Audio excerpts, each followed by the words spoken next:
Es ticu, ka mēs tuvojamies tādai realitātei, kur ir vienots noteikumu kopums. Apskatīsim Jāņa evaņģēlija 5. nodaļu no 41. panta līdz 47. pantam. Visam, ko Dievs dara, ir iemesls. 41. pants, tas ir pats tā kungs Jēzus, kas runā. No cilvēkiem es godu nepieņemu. Es jūs pazīstu, ka Dieva mīlestība nav jūsos. Es esmu nācis savā tēva vārdā, un jūs man nepieņemat. Ja cits nāks savu paša vārdā, to jūs pieņemsiet. Kā jūs varat kļūt ticīgi, cits no cita godu pieņemdami, bet nemeklēdami godu, kas nāk no vienīgā Dieva?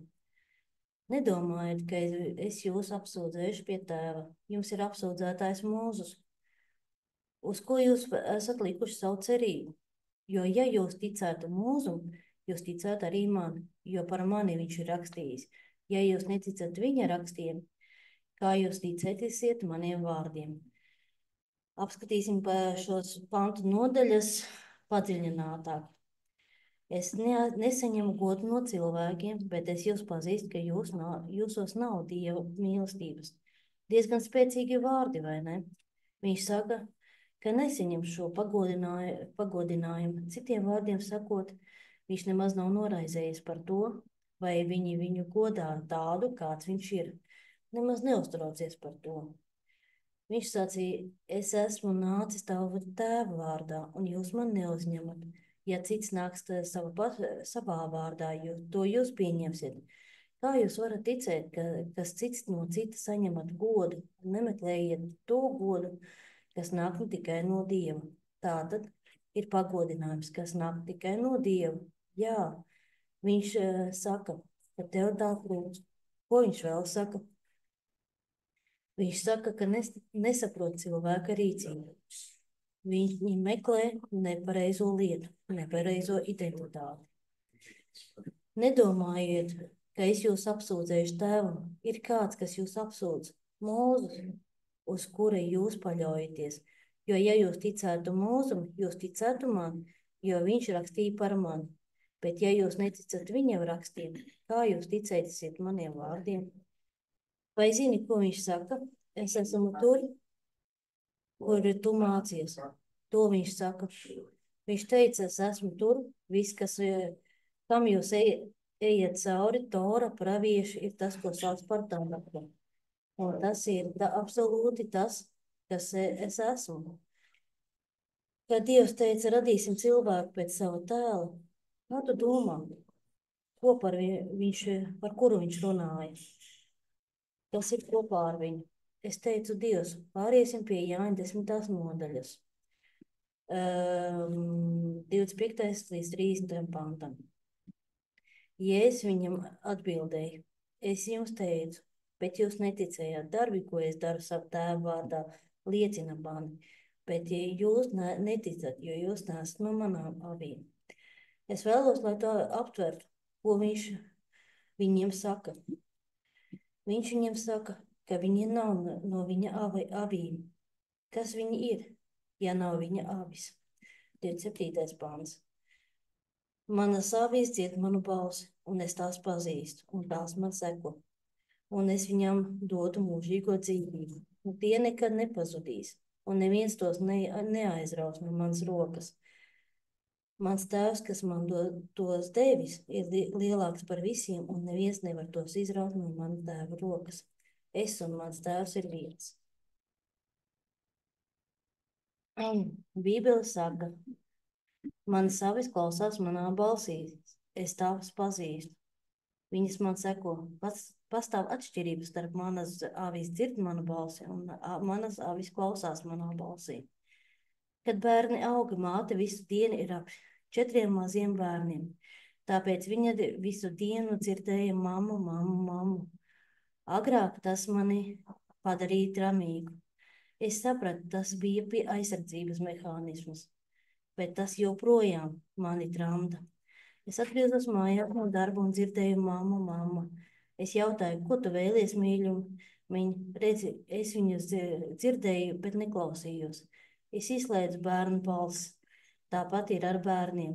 ej iztīri savu istabu. Tu zini, ka viņi tevi dzirdēja, bet no tā nekas netika darīts. Viņi neklausās. To sakot, man jums ir jautājums, vai tu vienkārši dzirdi Dievu, vai arī tu klausies Dievā? Un es viņam dodu mūžīgo dzīvību. Tie ir absolūti, nekad netiks iznīcināti, un neviens tos neaizraus no manām rokām. Tikai tāpēc, ka neviens tos neizraus no viņa rokām, tas nenozīmē, ka mēs nevaram izslēgt no viņa rokām. Kāpēc, lai kāds izslēg no tēva rokām? Nu, varbūt lēciens nav īstais vārds, varbūt solis būtu labāks vārds. Apskatīsim Jāņa 10:10. Zaglis vēlns nāk tikai tāpēc, lai zaktu, nogalinātu un iznīcinātu. Hei, Ieva, vai tiešām Dievs teica, ka tev ir jāievēro viņa derība? Nāc, Ieva, tev nav jāpild bauslība.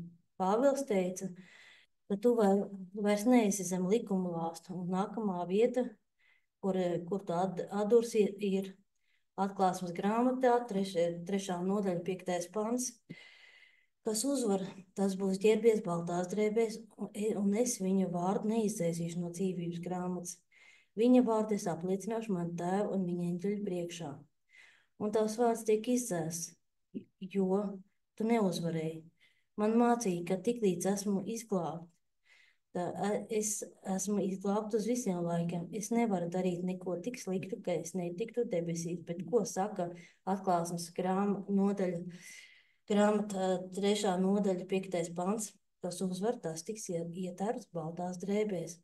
Un es neizdzēsīšu viņa vārdu no dzīvības grāmatas, bet aplieciniet viņa vārdu sava tēva un viņa eņģeļu priekšā. Grieķu valodas vārds, kas apzīmē uzvaru, ir nikāo, kas nozīmē uzvarēt, pārvarēt. Grieķu valodas vārds, kas apzīmē noslaucīt, ir eksalephe, kas nozīmē iznīcināt un nāk no diviem grieķu vārdiem, kas nozīmē iznīcināt. Tad varētu lasīt, kas uzvarēs, tas tiks ietērts baltās drēbēs. Un es neizsvītrošu viņa vārdu no dzīvības grāmatas, bet es viņu apliecināšu tēva un eņģeļu priekšā. Tagad mēs varam to veikt pētījumu, bet atgriezīsimies pie Jāņa 10. nodaļas 29. panta. Mans tēvs, kas man devis, ir lielāks par visiem, un neviens nevar tos izraut no man tēva rokām. Es un tēvs esam viens.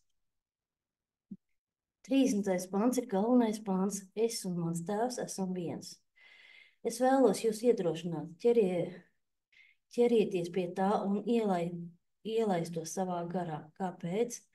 Tā kā Sātans nāks pie jums Pāvils teica, un ir jāzina, ka to, ko teica Jēzus, teica tēvs, kad Jēzus. Jāņa 14. nodaļa, 15. pants teica, ja jūs mani mīlat, turiet mazus baustus. Par kuriem baustiem tavuprāt viņš runāja? Maniem, saka Dievs. Atgriežamies pie Jāņa 10. nodaļas. Tātad, ko viņš šeit dara? Viņš precizē divas lietas. Pirmā viņš saka, tu neesi tā aita, pēc kuras es meklēju. Kas ir šie cilvēki, ar kuriem viņš runā? Tas ir tas, ko mēs vēlamies saukt par Izraēlu. Šī ir baznīca. Ja vēlaties sinagogu, ja vēlaties šī ir Sanhedrīna, ja vēlos tu to uztver, vēlos, lai tu to iztēloties nevis kā Jēzus, kas to saka, bet kā Dievs, debesu un zemes radītājs, kas to saka. Manas avis dzird manu balsi, un es tās pazīstu, un viņas man sekos, 26. pantā, bet jūs neticat, jo neesat no manām avīm, kā es jums teicu. Un tad viņš iegāja pie savām avīm, lai dzirdētu viņa balsis. Viņa avis dzird viņa balsis. Viņa avis dzird viņa balsi. Jāņa evaņģēlija 10. nodaļa 26. pāns. Bet jūs neticat, jo nepiedarat pie manām avīm. Gadiem ilgi pravietis Dekars to pētīja un mēģināja saprast, par ko viņš runā. Kā gan tā varēja nebūt viņa avis? Dārgais Dievs debesīs, Izraēla ir viņa avis.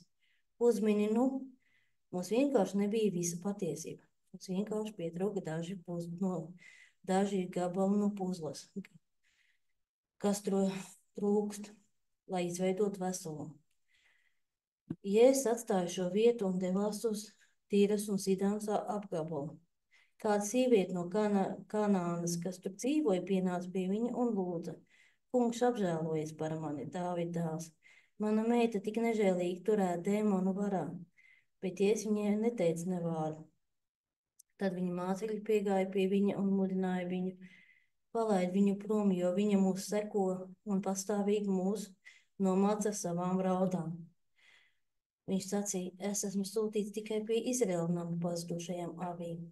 Bet viņa pienāca un nokrita pie viņa kājām un sacīja: Kungs, palīdzi man. Viņš atbildēja: Nav pareizi ņemt bērniem barību un mest to suņiem.